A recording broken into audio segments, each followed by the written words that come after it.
What we're going to do is he's going to control from this position right up here. You'll notice that he's got his core in a neutral position. He's got his hand right on the front of that shoulder. So he's monitoring that as he externally rotates, that doesn't pop forward into his hand. So he's going to come up, he's going to give it a 1/1000 hold against the wall and really feel it in the back of his shoulder, and then come on back down. So let's do a few reps. You'll notice that it's almost as if there's a rod going right through his elbow to his shoulder. So there's not movement up or down, it's just pure rotation through that axis. Okay? We'll usually do the set of 8 with a 1-second hold on the wall on each rep. And obviously if you're a hitter, you can do it on both sides as well, because you do want to be stable even on that non-throwing side.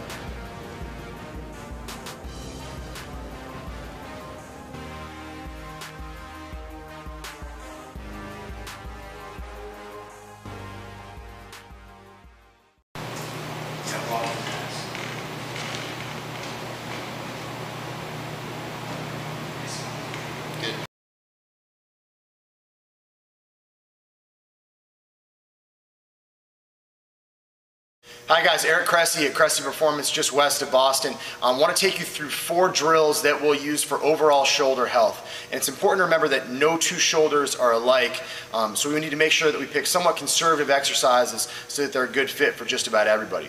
What you're going to notice with our exercises for the shoulder is that we tend to work proximal to distal, which is just a fancy way of saying that we start in the middle and we work our way out. So all these exercises kind of begin with setting the core and building some upper back mobility before we go to the wall and work on where our shoulder blade is positioned and how our rotator cuff works. So Mike's going to demonstrate these 4. It forces you to set your core in the right position before you learn to go overhead. This is also a great exercise that you can use as somewhat of a clearing test to make sure that you're fundamentally able to overhead press in a safe way. So first thing Mike's going to do is set his feet up about 6 inches away from the wall and get right in here and flatten his back out. Okay? After he's flattened out the back, he's going to try to get the head to the wall while making a double chin. So he's pretty much a straight line from his hips all the way up to his head. What we're going to do from here is he's going to gradually start going up with his hands, noticing how he's staying out in front, not deviating to the side too much. What we're going to do is we're going to take our thumbs to the wall, and then we're going to exhale and let our ribs kind of come down a little bit. Okay? So this is a back to wall shoulder flexion, staying flat here, getting to the wall. What you're going to notice is some of you may be really tight here, or you may have posture that sets you here. There are a couple things that you can do to work around that. One, you can walk the feet a little bit further to make it easier for you to kind of create that flat back posture. So, and the second one is, if you just find yourself getting a little bit locked here, you can kind of make it a little bit easier for yourself just by bending your elbows to get your thumbs to the wall, and then over time we'll gradually work to the point where we can do it with a straight arm. What's very, very important though is that if you wind up having any neck pain, you have any pinching in the front, things like that, don't plow through it. Work within the comfortable range of motion that you have. Okay, so that's back to wall shoulder flexion. Usually do it for a set of 6 to 8. Okay, face towards the wall. Okay, you notice Mike's in a staggered stance. We like to go right leg forward. He's in what we call a neutral spine position. He's not in a big forward head posture. It's a nice straight line from the hips all the way up to the head. He's got a little double chin going here. We're not too arched at our lower back. What we're going to do is we're going to come up to a 135-degree angle with our arms. So as he comes up, you'll see the angle that his arms create to his spine is about 135 degrees. Once we get to that top position, all he's going to do is he's going to kind of tip those shoulder blades back, and then his hands come back to the wall, and then he slowly comes back down. Notice it's not this as he comes back down. He maintains good posture, comes up, leads with the thumbs, and lifts off with the shoulder blades. He's not just pulling through the arms. Instead, it's the scapula, the shoulder blades that are moving on a fixed rib cage and spine. Okay, so that's forearm wall slides at 135 degrees. We do that again for a set of 6 to 8. This is all part of our warm-up. Last one is a low-level cuff activation. We call it external rotations to wall. This is great because it doesn't require a band, doesn't require a cable column, anything like that, and it's a good way to monitor your feedback on a fixed core. So what we're going to do is we're going to set up just like we were doing the back to wall shoulder flexion, but what we're going to have Mike do is kind of line up about 15 degrees off the wall. So he's a straight line, head to hips, neutral spine, good rib cage positioning, good scapular positioning. From there, he's going to take his non-working hand and he's going to place it right at the front of the shoulder. Okay? He's not pushing that shoulder back. Instead, all he's doing is monitoring where that ball is in the socket. And what he's going to do is he's going to slowly externally rotate back and try to touch his hand to the wall. Okay, and not everybody will be able to get all the way back, and you'll notice he needs to bend his wrist a little bit to get there.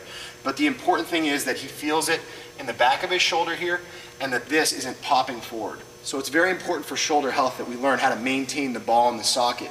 And as we externally rotate, there's a tendency for this to want to come forward. So he's using this hand just to monitor where he goes. He's going to come back, push against the wall for a second if he can do it, and then he's going to relax. What I don't want to see you doing is pulling that elbow really far back against the wall, because that'll make everything tip forward, okay? So we call that external rotations to wall. So to recap, side lying windmill, back to wall shoulder flexion, wall slides at 135 degrees, and then external rotations to wall. It's a quick and easy, 3-minute warm-up you can do before a training session to get your shoulders grooving the way they need to.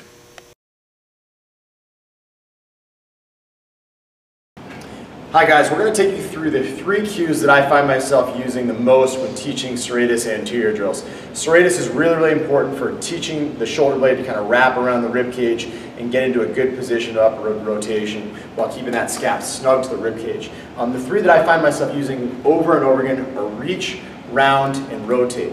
When we do the serratus anterior drills, it's very important to make people realize that we're trying to get movement of the shoulder blade on the rib cage, not just movement of the actual arm on the scapula or elbow extension. So when we go through a drill like this, a lot of people will just extend their elbows or they'll crank through the front of their shoulder.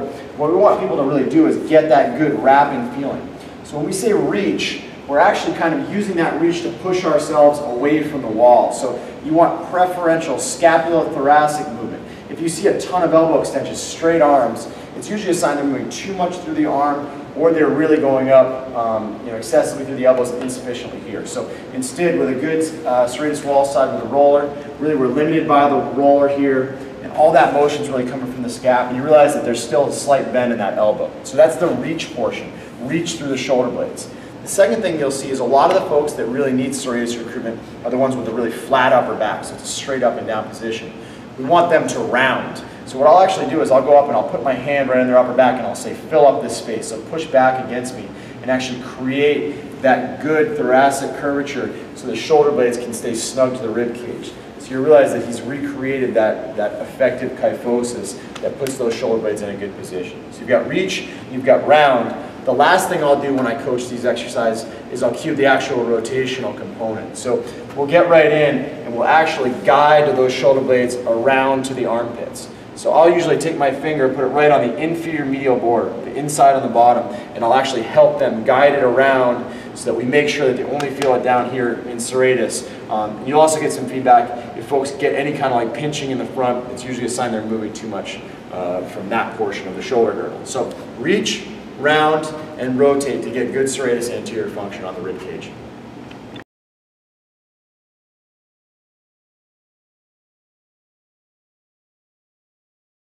Hi guys, I want to show you a coaching cue that we use with our wall slides with upward rotation and lift off. This is a drill we use with a lot of, not just our throwers, but our general population clients and other athletes to really emphasize good scapular upward rotation. We see a lot of people where their shoulder blades stay too far down and the head of the humerus kind of rides up so the ball sits too high in the socket.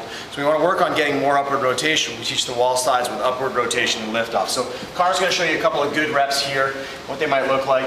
You'll notice as he goes up, the shoulder blades kind of rotate up. When he gets to the top, he's going to do a little bit of a lift off using those low traps back on the wall, and he's going to slowly come back down and not dive into downward rotation. Okay? What we'll sometimes see with these folks is instead of going up to a good pattern where maybe they're about 160 degrees of shoulder abduction, what we'll often see with folks is they'll almost dive towards the midlines with their hands.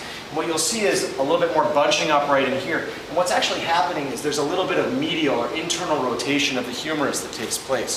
So think about what your lats do, right? They attach down your low back, they might pull you into extension, they might pull you into scapular depression, they'll also pull you into internal rotation. So if we want to get our hands up overhead, we want to relax our lat, and that means we need to be a little bit externally rotated. So watch the hand position. Don't let it dive towards the midline as you come up, and certainly coach people out of the medial rotation that might take place if those lats are really, really dominant, because we want to turn them off in multiple planes of motion.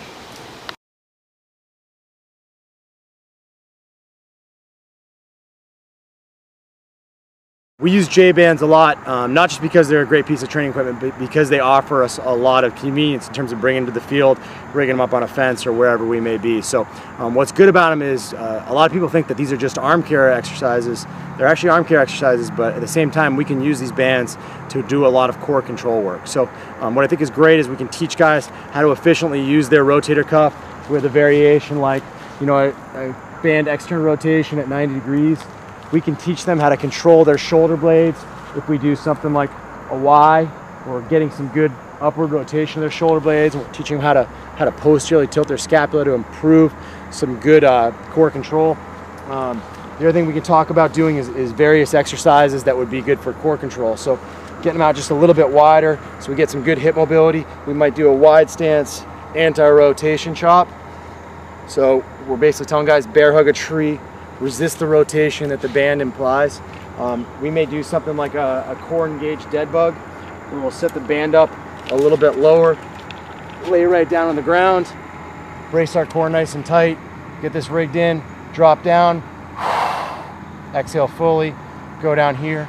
So in this case, we're resisting the effect of gravity that's trying to push us down to the ground and arch our low back. So bands can be a great versatile tool that you may carry in your bag when you go to the field to work on cuff strength, scapular control, hip mobility, core control, you name it. Really a catch-all piece of equipment that I recommend to just about all our baseball players.